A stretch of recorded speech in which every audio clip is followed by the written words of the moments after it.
Esta emisora les da la bienvenida al programa Encuentros con la Filosofía, para conversar poniendo en duda nuestras certezas, con la participación abierta de profesores de la Universidad Politécnica Salesiana, de la Universidad Central del Ecuador, de la Universidad Andina Simón Bolívar. Encuentros con la Filosofía se difunde semanalmente por las emisoras universitarias Infinito Digital, Voz Andina Internacional y Radio Faxo. Abrimos nuestros micrófonos. Bienvenidos y bienvenidas al programa semanal Encuentros con las Filosofías. Les saluda Edison Aguilar Santa Cruz. Saludo a Miguel Macías Moreno, con quien compartimos la conducción del programa. Saludo a Tito Chela en la cabina de Radio Voz Andina Internacional. Saludo a Estefan Binolo, invitado de esta semana, doctor en Filosofía de la Universidad de Burdeos, Francia, y doctor en Teología de la Universidad de Estrasburgo, Francia. Actualmente profesor de Filosofía en la Pontificia Universidad Católica del Ecuador, la PUCE. Autor de 15 libros y numerosos artículos científicos, especialista en temas del pensamiento francés contemporáneo y de filosofía del siglo XVII. Bienvenido, Estefan. Buenos días.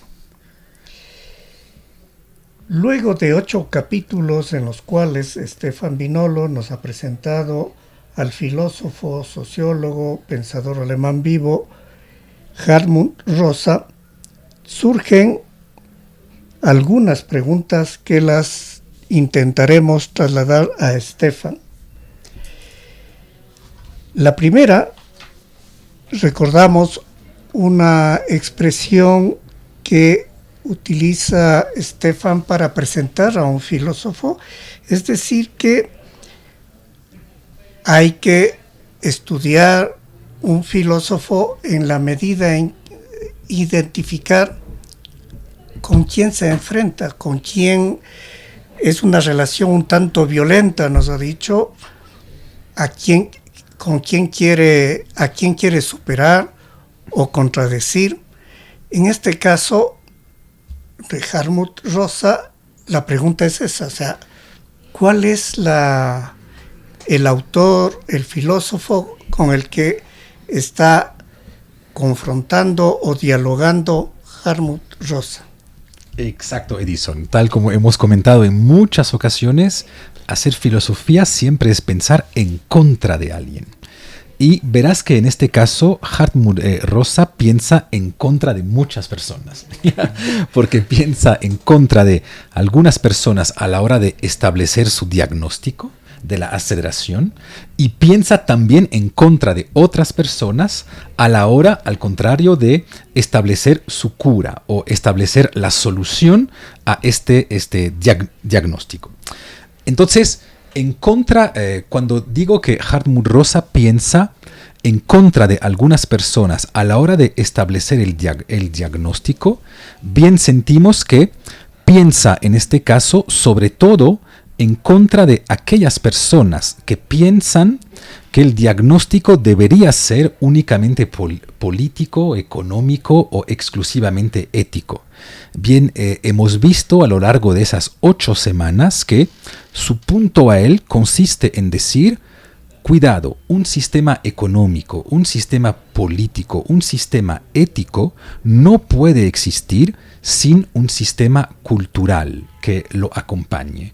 Y en este sentido, él forma parte realmente de la escuela de Frankfurt, en este sentido que él va a intentar siempre regresar a las determinaciones culturales fundamentales de los sistemas. Entonces, en este sentido, se opone a muchos filósofos políticos, se opone también a muchas personas que piensan desde la ética o incluso a muchas personas hoy en día que piensan desde la oposición naturaleza técnica, a autores para dar nombres como por ejemplo Bruno Latour. Él constantemente va a intentar mostrar que nos hemos olvidado del impacto del parámetro cultural sobre las diferentes evoluciones del mundo. Y se acuerdan, por ejemplo, que en las últimas sesiones pues hemos señalado que el giro del tiempo, el hecho de pasar de pensar de un tiempo circular a un tiempo lineal, era absolutamente determinante para poder pensar la aceleración. Entonces hay ciertos autores contra los cuales se va a oponer para decir debemos regresar a los análisis culturales, a los análisis filosóficos fundamentales. Y segundo, también se va a oponer a otros autores a la hora de pensar su concepto de resonancia. Y ahí sí se va a oponer a dos tipos de autores diferentes.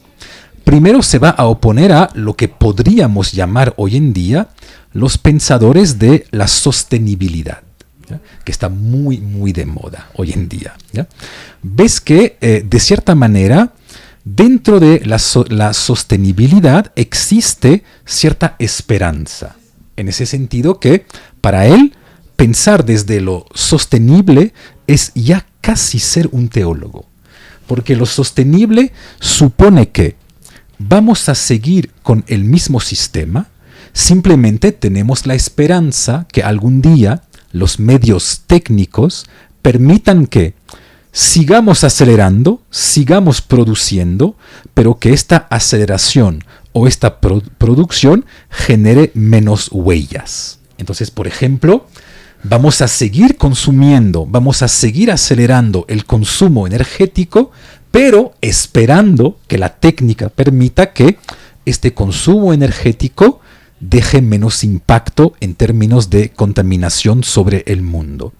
Y ahí vemos claramente que para él no es la solución, porque él diría, no, esas personas no entienden que la dificultad es la misma aceleración. Es decir, que sea una aceleración, por así decirlo, una aceleración fósil o una aceleración verde, seguirá siendo una aceleración.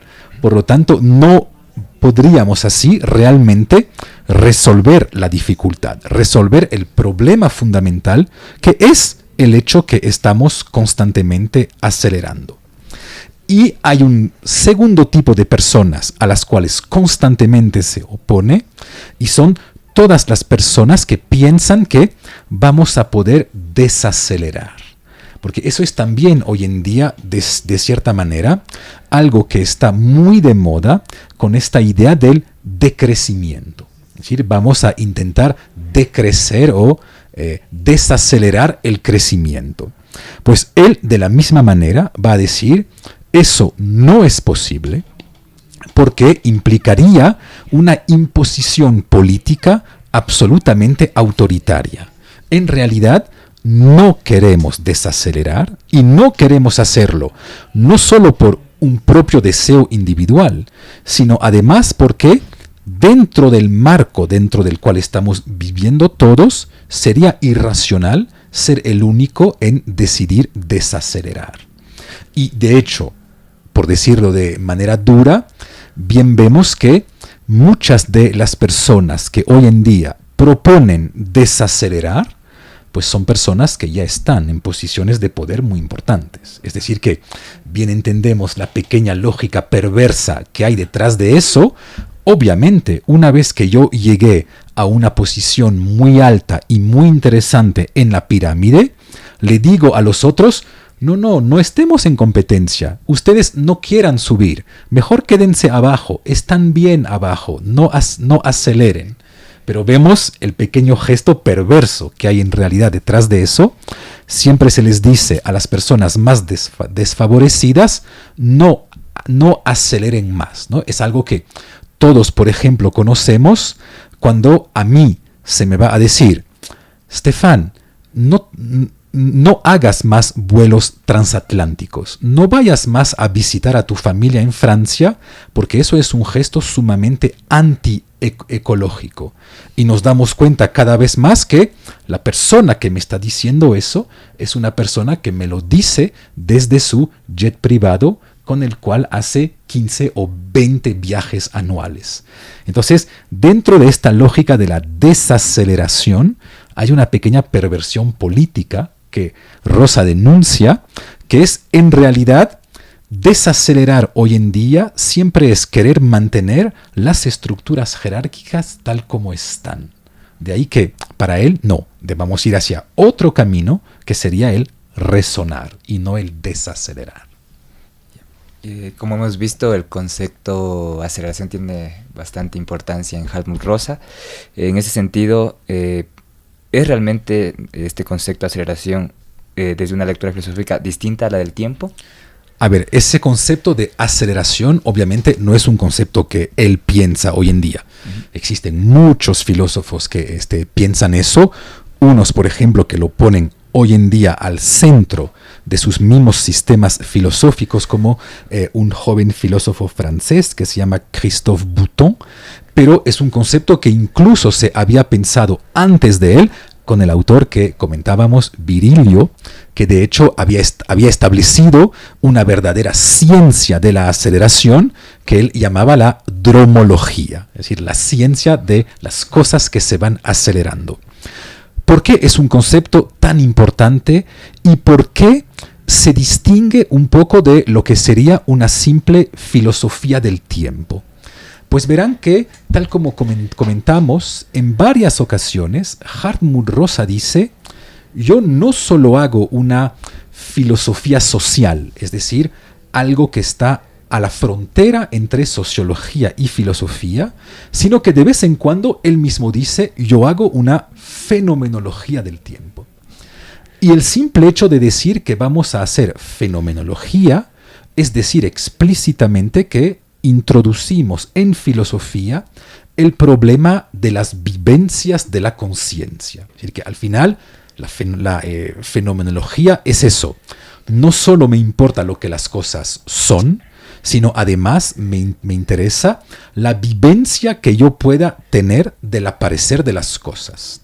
Y ahí claramente vemos en la obra de Rosa que él constantemente se va a focalizar sobre nuestra vivencia del tiempo, es decir, la manera según la cual nosotros, seres humanos, experimentamos el tiempo. Tal como si deberíamos, y de hecho debemos hacerlo, me parece, tal como si podríamos distinguir algo que sería el tiempo objetivo, es decir, el tiempo objetivo fuera del sujeto humano, que sería un poco el tiempo de la física, el tiempo de las ciencias naturales, es decir, el tiempo que vamos a encontrar en casi toda la historia de la filosofía del tiempo, y ese tiempo verán que no es realmente el tiempo que interesa a Rosa. El tiempo que a él le interesa es más bien el tiempo de la conciencia, es decir, lo que la filosofía llamó no realmente tiempo, sino la duración. Es decir, es una vieja distinción que aporta Henry Bergson en la filosofía. El tiempo objetivo, llamémoslo tiempo, pero existe otro tiempo mucho más importante para nosotros, que es el tiempo vivido, la duración.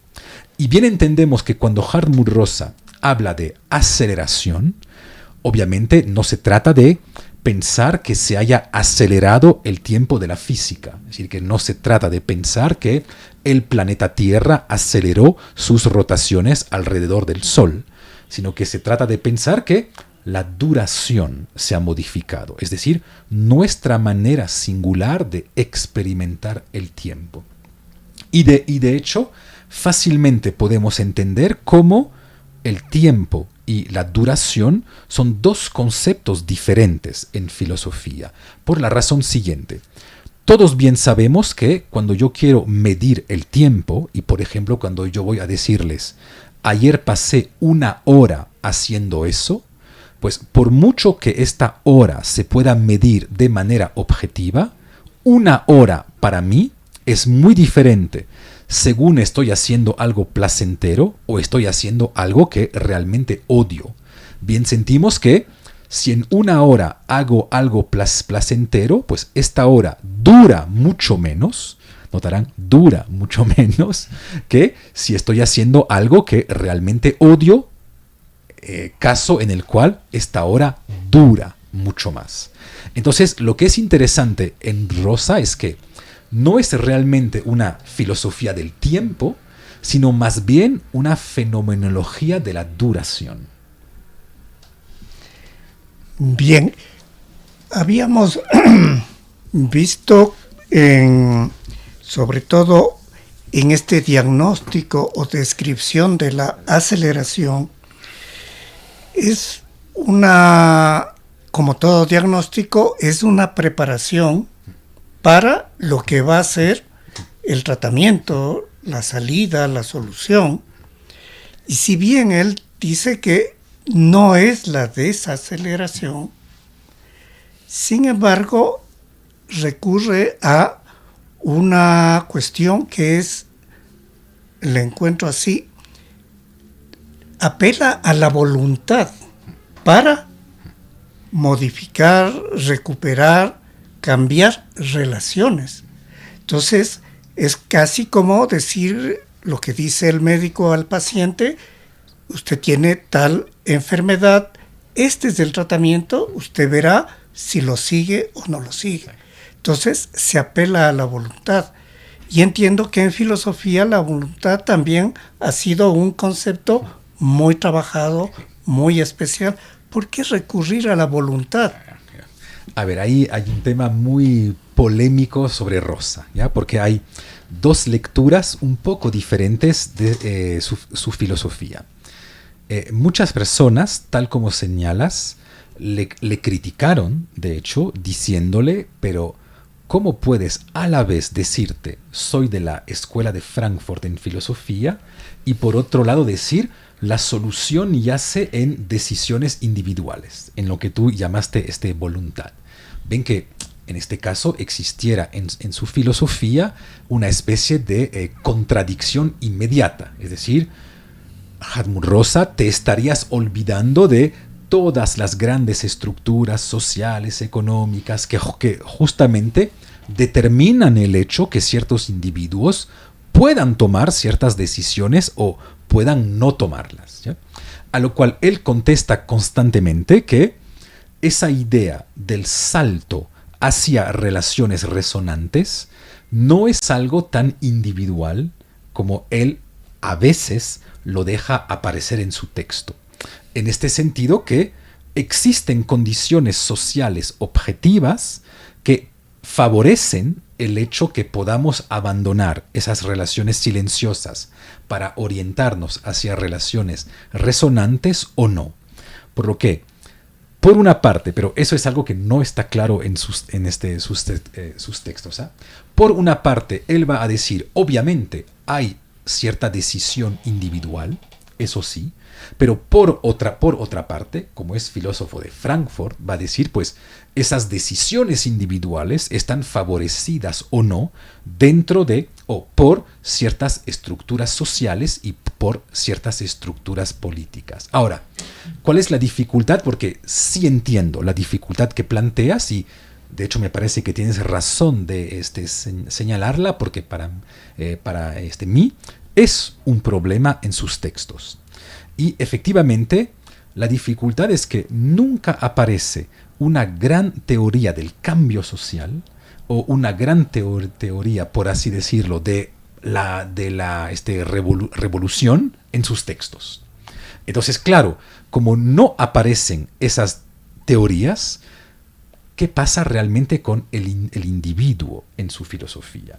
Y muchas personas van a criticarle señalando que remitir todo a la voluntad del individuo es paradójicamente acelerar aún más, porque es decirle a cada uno, bueno, haz algo, reacciona, toma tu vida en manos, por así decirlo, el discurso que nos cuenta hoy en día toda la psicología positiva o todo el coaching. Cambia tu vida, tómate en mano, ¿ya?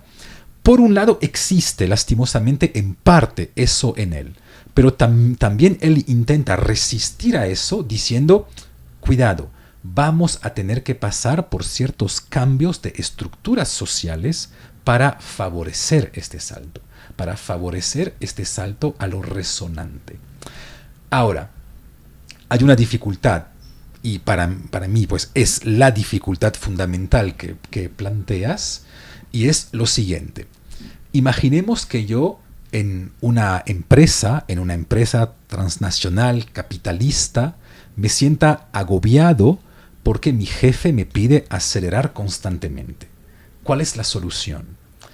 Pues a mí se me hace raro que Hartmut Rosa diga, bueno, la solución sería establecer relaciones resonantes con él. Ahí, como mínimo, yo percibo cierta resignación de las personas, ¿no? Que siempre consiste en decir, frente a esa aceleración, adáptate. Intenta resonar con la gente que te está explotando. Desde una filosofía como la de Badiou, pues iríamos por un camino radicalmente diferente.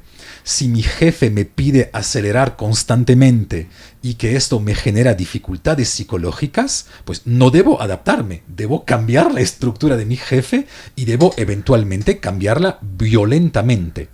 En Hartmut Rosa, y muchas personas dicen que ese es justamente el impacto de la filosofía oriental de sus padres sobre él. Siempre es, no, adáptate, cambia tu relación con el mundo, cambia tu relación con la gente. Por cierto lado podemos entenderlo, pero sí es cierto que existe este peligro que señalabas, Edison, que es al final, resígnate, adáptate al mundo. Entonces, sí falta una gran teoría del cambio social en su filosofía. Eso de momento no lo publicó. Y justamente en esa línea iba la última pregunta. Es si tú como Stefan encontrarías unas limitaciones al concepto resonancia, que hemos visto que es como el remedio salida de la aceleración provocada por el capitalismo tardío. Yo tengo una relación extraña con Rosa. Por un lado, su diagnóstico me parece muy interesante. Es decir, ese concepto de aceleración pensado desde la cultura, me parece, tal como si pudiésemos hacer una historia de la humanidad a través de nuestras diferentes maneras de vivir el tiempo. Eso sí me parece espectacular. Y de hecho me parece realmente importante no solo para explicar lo que está pasando, sino además para poder explicar por qué no logramos salir de lo que está pasando. Pues no logramos salir de lo que está pasando porque cualquier solución que se plantea, como nunca toca el tema del tiempo, pues finalmente acelera aún más, ¿no? Y lo que me parece realmente espectacular en él es cuando va a decir que la misma estrategia de desaceleración ya fue fagotizada por el capitalismo al decir vamos a utilizarla a nuestro favor, con lo que comentábamos a lo largo de esas semanas, por ejemplo, acerca del yoga, ¿no? Vamos a reservar espacios de desaceleración, pero con el único objetivo que la gente pueda acelerar aún más el día siguiente. Eso sí, realmente me parece espectacular. Ahora, yo sí tengo dificultades con esa idea de la resonancia. Ahí sí me parece que hay dificultades políticas importantes. Primero, porque no estoy seguro que la relación sujeto-objeto haya sido tan mala. Obviamente, lo malo fue extenderla a absolutamente todo. Eso sí. Pero, por ejemplo, los avances modernos de la medicina fueron espectaculares a partir del momento en el cual se ha decidido tratar el cuerpo humano como un simple objeto, como una simple máquina. Es decir, que eso produjo avances. Obviamente, tal vez se fue demasiado lejos. Tal vez no hemos medido todas las consecuencias políticas y éticas que eso implicaba. Pero también produjo avances muy importantes. Lo mismo sucede con nuestras relaciones con la naturaleza. Bien es cierto que se ha ido demasiado lejos en la objetivación de esta, pero también es cierto que cierto control sobre la naturaleza en cierto momento de la historia permitió muchos avances humanos. Entonces, esa relación de resonancia me parece que primero subestima demasiado ciertas ventajas que se han dado sobre la relación sujeto-objeto. Hay una segunda dificultad y que es que, por así decir, en muchas ocasiones me parece demasiada romántica. Romántica en el sentido, por ejemplo, que, bueno, vamos a regresar hacia relaciones resonantes con la naturaleza. Sí, pero ¿estamos tan seguros que ella realmente quiere resonar con nosotros? En este sentido que muchas personas contemporáneas que van en sus libros, en la televisión o en las radios, a cantar su amor a la naturaleza, verán que siempre aman a la naturaleza cuando ya no es totalmente la naturaleza. En ese sentido que muchos parisinos van a decir: me encanta la naturaleza porque me encantan los jardines de Versalles. Ah, sí, claro, pero los jardines de Versalles justamente no son la naturaleza. En cambio, si tú le dices a esas personas: voy a lanzarte al océano para que tengas un encuentro con tiburones blancos, a partir del cual podrás experimentar un encuentro con la naturaleza, verás que pocas personas se lanzan. Y es raro porque esto sería un verdadero encuentro con el despliegue de la potencia de la naturaleza. Por lo que me parece que incluso él, cuando habla de las relaciones resonantes con la naturaleza, subestima el hecho que esas relaciones resonantes existen en una inmensa parte cuando ya se dominó a la naturaleza. Es decir, cuando ya, obviamente, vamos a pasearnos en bosques en los cuales ya no hay lobos, ya no hay osos, ya no hay enfermedades. Ahí nos encanta resonar. Pero es algo muy extraño para mí, para serte muy sincero. De hecho, también hay una relación que me parece no solo romántica, sino muy conflictiva, cuando él identifica relaciones resonantes en la familia, basadas en el amor maternal sobre todo. Y la pregunta es ahí, ¿qué han dicho las feministas sobre eso? Y todo el concepto de patriarcado. Pues verás que de momento, como es un filósofo oficialmente de la Escuela de Frankfurt, está relativamente protegido de eso. Es decir, que de momento nadie lo atacó explícitamente sobre este campo.